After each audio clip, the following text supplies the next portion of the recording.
Hello everyone, कैसे हो आप सभी। आप सबका स्वागत है हमारे इस चैनल यूथ ट्यूटोरियल पे। आज हमारे पहले सीरीज के 26 साइंस में पहली वीडियो है। ठीक है, आज हम साइंस में पहली वीडियो क्या पढ़ने जा रहे हैं? Chemical effects of electric current, है ना। तो चलो थोड़ा बहुत केमिकल लोचा करते हैं और चैप्टर को कंटिन्यू करते हैं। ठीक है, चलो। जो हमारे चैप्टर का जो पहला टॉपिक है क्या है? कंडक्टर्स। क्या है? कंडक्टर्स पढ़ते बैठो। कंडक्टर्स क्या होते हैं? मटेरियल और substance that allow electric current to pass through them. बेटा कंडक्टर्स क्या होते हैं? ऐसे मटेरियल, ऐसे सब्सटेंस जो अपने से क्या करे? इलेक्ट्रिसिटी को पास होने दे। ऐसे सब्सटेंस को क्या बोलते हैं? कंडक्टर्स। क्या बोलते हैं? कंडक्टर्स या गुड कंडक्टर्स, जो अपने से क्या करे? इलेक्ट्रिसिटी पास होने दे। जैसे कि एग्जांपल के तौर पे क्या है? आयरन, लोहा, ये क्या हो सकते हैं? ये क्या होते हैं बेटा? अपने से इलेक्ट्रिसिटी को पास होने देते हैं। कॉपर, सिल्वर, आपने देखा होगा घरों में जो वायरिंग होती है वो किसकी होती है? आप जब दुकान पे जाते हो तो आप वो आपसे पूछता है कॉपर के वायर चाहिए भैया या सिल्वर के वायर चाहिए, क्योंकि दोनों से ही इलेक्ट्रिसिटी क्रॉस पास होती है। ठीक है, आई होप आपको समझ आया होगा। अब पढ़ते हैं इंसुलेटर्स क्या होते हैं। ठीक है, हमने ये तो समझ लिया जिसमें से करंट पास होता है वो तो कंडक्टर्स होते हैं, बट जिसमें से करंट पास नहीं होता उसको क्या बोलते हैं भैया? देखो, उसको हम बोलते हैं इंसुलेटर, और इसका दूसरा नाम भी होता है। इसका दूसरा नाम क्या होता है? इसको हम दूसरे नाम से जानते हैं पुअर कंडक्टर्स।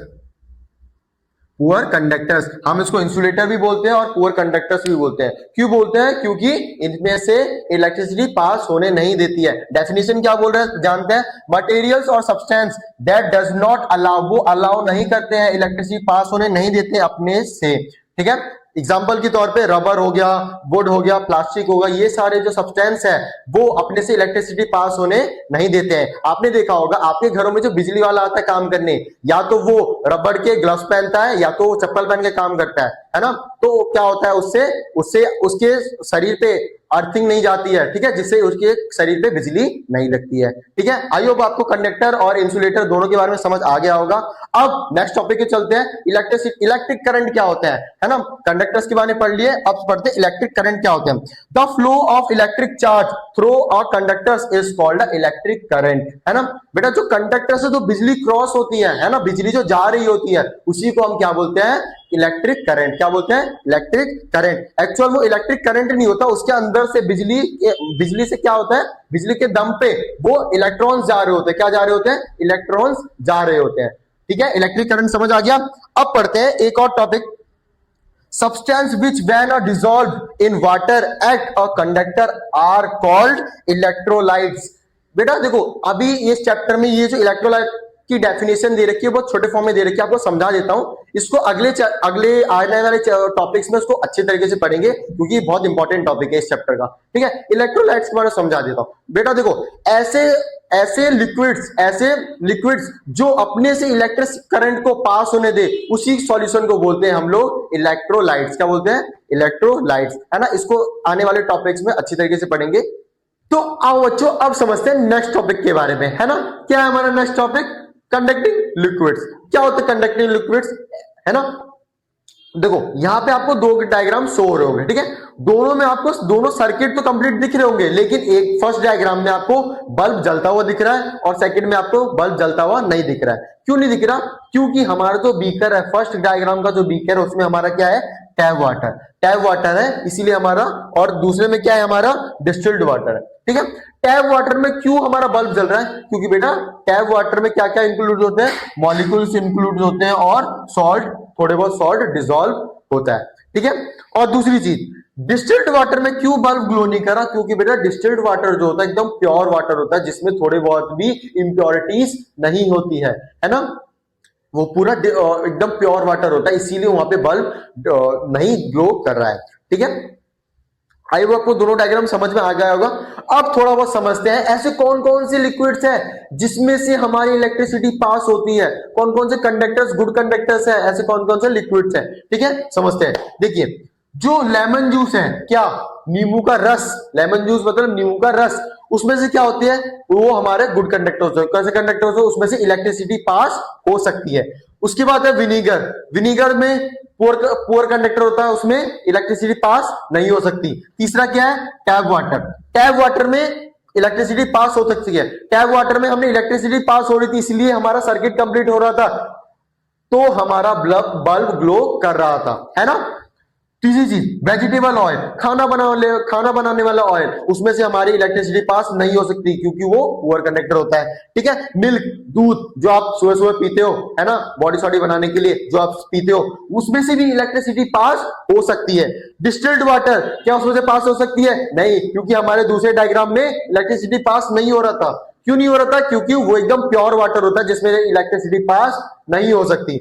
तीसरा लास्ट वन क्या है? फ्यूल्स, जो हमारे फ्यूल्स होते हैं उसमें से भी इलेक्ट्रिसिटी पास नहीं हो सकती, जैसे कि पेट्रोल, डीजल, इन सब से इलेक्ट्रिसिटी पास नहीं हो सकती है, ठीक है। तो आओ बच्चों, अब समझते हैं नेक्स्ट टॉपिक क्या है हमारा, chemical effects of electric current, ठीक है। अब इस टॉपिक के बारे में समझते हैं। इसमें पहला टॉपिक क्या है, पहली चीज क्या है? Electro rods. पहले समझते हैं इलेक्ट्रो रॉड्स क्या होते हैं, ठीक है। और conductor when immersed in a solution. Immerse का मतलब क्या होता है बेटा? इमर्स का मतलब होता है किसी चीज को डुबाना, ठीक है, डुबाने को कहते हैं immerse. With its end connected to the terminals of the battery thereby completing a circuit is called a electrode, ठीक है। बेटा देखो, किसी भी सॉल्यूशन में अगर हम कोई चीज डुबाते हैं, जैसे कि कोई रॉड्स को डुबाते हैं, ठीक है, और फिर वो कंडक्टर की तरह काम करने लगता है, तो उसको हम क्या बोलते हैं? Electro rods. क्या बोलते हैं उसे? इलेक्ट्रो रॉड्स, ठीक है। नहीं समझ आया? एक और बार समझाता हूं। देखो, किसी भी सॉल्यूशन में, ठीक है, हम कोई रॉड को डुबाते हैं, क्या करते हैं? डुबाते हैं, और उससे क्या होता है? वो कंडक्टर की तरह काम करने लगता है। किसकी तरह? कंडक्टर की तरह काम करने लगता है। उसी चीज को हम क्या बोलते हैं? उसी रॉड्स को हम क्या बोलने लगते हैं? इलेक्ट्रो रॉड्स, ठीक है। आई होप आपको समझ आ गया होगा। फिर क्या बोला है? There are usually two electrodes. हमारे कितने प्रकार के इलेक्ट्रो रॉड्स होते हैं? दो इलेक्ट्रो रॉड्स होते हैं बेटा। जो बैटरी के नेगेटिव टर्मिनल से कनेक्ट होता है, नेगेटिव टर्मिनल से कनेक्ट होता है, उसको बोलते हैं कैथोड, ठीक है। और जो बैटरी के पॉजिटिव टर्मिनल से कनेक्ट होता है उसे बोलते हैं एनोड, ठीक है। जो बैटरी के पॉजिटिव टर्मिनल से कनेक्ट होता है उसको बोलते हैं एनोड, और जो बैटरी के नेगेटिव टर्मिनल से कनेक्ट होता है उसको बोलते हैं कैथोड, ठीक है। आई होप आपको समझ आया होगा। अब समझते हैं इलेक्ट्रो लाइट्स के बारे में। ये टॉपिक और इसके बाद एक और टॉपिक है इलेक्ट्रोप्लेटिंग। ये दोनों टॉपिक बेटा इस चैप्टर की बहुत ही इंपॉर्टेंट टॉपिक्स है, इसको थोड़ा ध्यान से आप समझना, ठीक है। अब चलो पढ़ते हैं। तो आओ बच्चों, अब समझते हैं इलेक्ट्रोलाइट्स के बारे में कि इलेक्ट्रोलाइट्स क्या होता है, ठीक है। इस टॉपिक को थोड़ा ध्यान से समझना क्योंकि ये टॉपिक इस चैप्टर की इंपॉर्टेंट टॉपिक में से एक, ठीक है। देखो, इलेक्ट्रोलाइट्स क्या होता है? An electrolyte is a solution in which the electrodes are submerged, ठीक है। देखो, इसको मैं अगर इजी वे में आपको समझाना चाहूं तो ऐसा आप बोल सकते हो कि ऐसे लिक्विड्स जो अपने से क्या हो, अपने से इलेक्ट्रिसिटी को पास करने दे, उसी सॉल्यूशन को बोलते हैं इलेक्ट्रोलाइट्स, ठीक है। अब एग्जांपल के तौर पे समझते हैं इस चीज को, ठीक है। देखो बेटा, पहले तो आपको डिफाइन कर देता हूं हर चीज एग्जांपल में। देखो, ये जो आपका क्या है? बैटरी का पॉजिटिव टर्मिनल और ये नेगेटिव टर्मिनल, ठीक है। ये हमारे क्या है? Carbon rods. क्या लगा रखे हमने? कार्बन रॉड्स, ठीक है। अगर ये बैटरी के पॉजिटिव टर्मिनल से कनेक्ट है तो इस रॉड को हम क्या बोलेंगे? एनोड, और अगर इन नेगेटिव से कनेक्ट है तो कैथोड, ठीक है। इस बीकर में हमारा क्या है? वाटर है। क्या है? वाटर, नॉर्मल वाटर जो होता है, ठीक है। उसकी कनेक्टिविटी बढ़ाने के लिए हमने क्या कर रखा है? उसमें थोड़ा सा सॉल्ट और डाल रखा है, ठीक है। अब हमने क्या करा? इस रॉड्स में क्या करा? करंट को सप्लाई करा। क्या करा हमने? करंट को सप्लाई करा। सप्लाई करने के बाद इसके अंदर जो रिएक्शन होगी, ठीक है, इसके अंदर जो रिएक्शन होगी इस सॉल्यूशन के अंदर, इस इलेक्ट्रोलाइट्स के अंदर क्या होगी बेटा? इस इलेक्ट्रोलाइट जो है अपने आप को तोड़ने लगेगा, स्प्लिट करने लगेगा। क्या करने लगेगा? स्प्लिट करने लगेगा। और H2O तो हाइड्रोजन को अलग करने लगेगा, हाइड्रोजन आयंस को अलग करने लगेगा और ऑक्सीजन आयंस को अलग करने लगेगा, उसको स्प्लिट करने लगेगा। डिसोसिएट का मतलब क्या होता है? स्प्लिट करना, ब्रेक डाउन करना, ठीक है। समझ आया आपको? पक्का? ठीक। तो बच्चा पार्टी, चलो इस चैप्टर का लास्ट टॉपिक पढ़ते हैं। क्या है? इलेक्ट्रोप्लेटिंग, है ना। चलो डेफिनेशन की मदद से समझते हैं इलेक्ट्रोप्लेटिंग होती क्या है। The process in which a layer of a metal is deposit and another metal with the help of electricity। देखो बच्चों, इलेक्ट्रोप्लेटिंग असल में होता क्या है? इलेक्ट्रोप्लेटिंग ये होती है कि इलेक्ट्रिसिटी की मदद से जो हम एक मेटल के लेयर को दूसरे मेटल पे चढ़ाते हैं उसी को इलेक्ट्रोप्लेटिंग कहते हैं। ठीक है, आ जाओ इसको थोड़ा डायग्राम की मदद से समझते हैं। देखो बच्चों, ये आपका एक डायग्राम है। ठीक है, एक बीकर में आपको जो ये ब्लू कलर का दिख रहा है, ये आपका इलेक्ट्रोलाइट्स है। क्या है इलेक्ट्रोलाइट? क्या होता है इलेक्ट्रोलाइट्स? इससे पहले समझाया था, इलेक्ट्रोलाइट्स वो चीज होती है जिसमें से इलेक्ट्रिसिटी पास होती है, जिस सॉल्यूशन से इलेक्ट्रिसिटी पास हो सकती है उसको इलेक्ट्रोलाइट्स बोलते हैं। ठीक है, इसमें हमने क्या कर रखा है, दो रॉड्स को इमर्स कर रखा है, जिसमें से एक क्या है, पॉजिटिव बैटरी के पॉजिटिव टर्मिनल से क्या कनेक्ट है, कॉपर रॉड, और नेगेटिव से क्या कनेक्ट है, एल्युमिनियम रॉड, जिसे हम क्या बोलते हैं, एनोड। पॉजिटिव से जो कनेक्ट है एनोड, और नेगेटिव से जो कनेक्ट है कैथोड।